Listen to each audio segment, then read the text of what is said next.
আমার কাছে এক ভাই প্রশ্ন করেছেন, হুজুর কুরবানির সাথে কি আকিকা দেওয়া যাবে কি না? এই প্রশ্নের উত্তরটা আমি শুরুতে এক বাক্যে যদি আমি দেই তাহলে এটার উত্তর হবে হ্যাঁ, দেওয়া যাবে। এটার উত্তর হলো দেওয়া যাবে।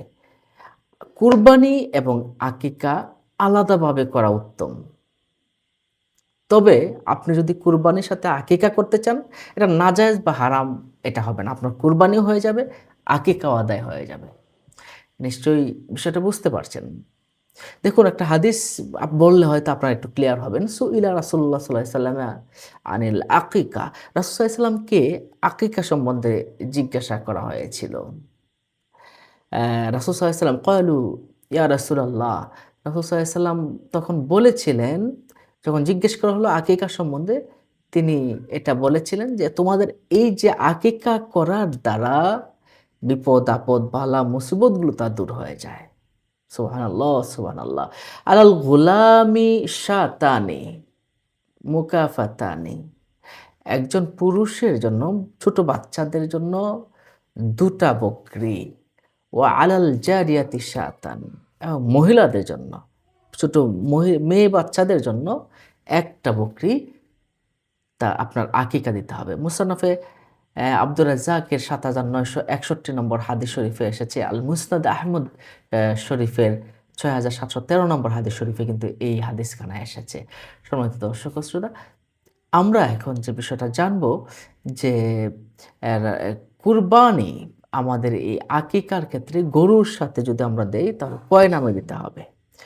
গরুর সাথে যদি আমি কোরবানি দেই তাহলে আমাদের ৭ টার নামে কোরবানি দেওয়া যায়।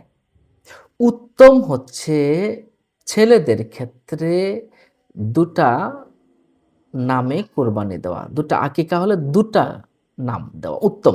তবে জায়েজ হয়ে যাবে যদি আপনি ১ টা নামে দেন। ১ নামে দিলেও জায়েজ হয়ে যাবে। মহিলাদের ক্ষেত্রে মেয়ে বাচ্চাদের ক্ষেত্রে ১ নাম। পুরুষ বাচ্চাদের ক্ষেত্রে ১ নাম দিলে হয়ে যাবে, তো ২ টা হচ্ছে উত্তম। নিশ্চয়ই বিষয়টা বুঝতে পারছেন। গরুর ক্ষেত্রে। আর ছাগলের ক্ষেত্রে এটার আকিকা একটাই দিতে হবে। মেয়েদের আর পুরুষদের ২ টা ছাগল দিয়ে আকিকা করতে হবে।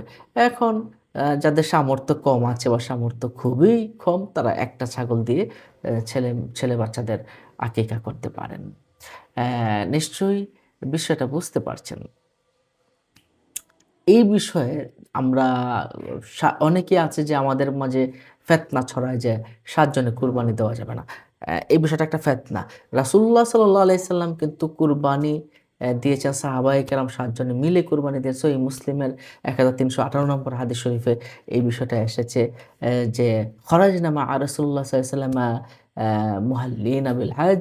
আমরা রাসূল সাল্লাল্লাহু আলাইহি ওয়াসাল্লামের সাথে বের হলাম কোনো এক সময় হজের সময়।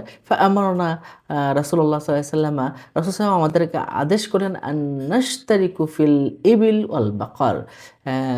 উট এবং গরুর মাঝে আমাদেরকে শরীকে কুরবানি করার জন্য বললেন, কুল্লু সাবআতু মিন্না ফি বাদানা। আমরা প্রত্যেকেই ৭ জন করেছিলাম। ৭ জন ব্যক্তি মিলে আমরা উট এবং গরু কুরবানি করেছিলাম।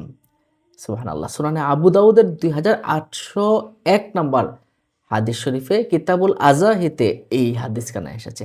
তাহলে শরীকে কুরবানি দেওয়া জায়েজ আছে এবং আপনি আকিকাও আপনি দিতে পারবেন। তাতে কোনো সমস্যা নেই। এটা বহু আকাইদের কিতাবে এসেছে এবং সবাই এটাকে জায়েজ বলেছেন। যারা ফেতনাবাজ তারা হয়তো এটাকে নিষেধ করেছেন। নিশ্চয়ই বিষয়টা বুঝতে পারছেন। প্রশ্নের উত্তরটা পেয়েছেন। আসসালামু আলাইকুম ওয়া রাহমাতুল্লাহ। অন্য মুমিন সবাইকে জানাতে শেয়ার করে দিন। আর পরবর্তী এমন ধরনের ভিডিও পেতে সাবস্ক্রাইব করে আমাদের সাথে থাকুন।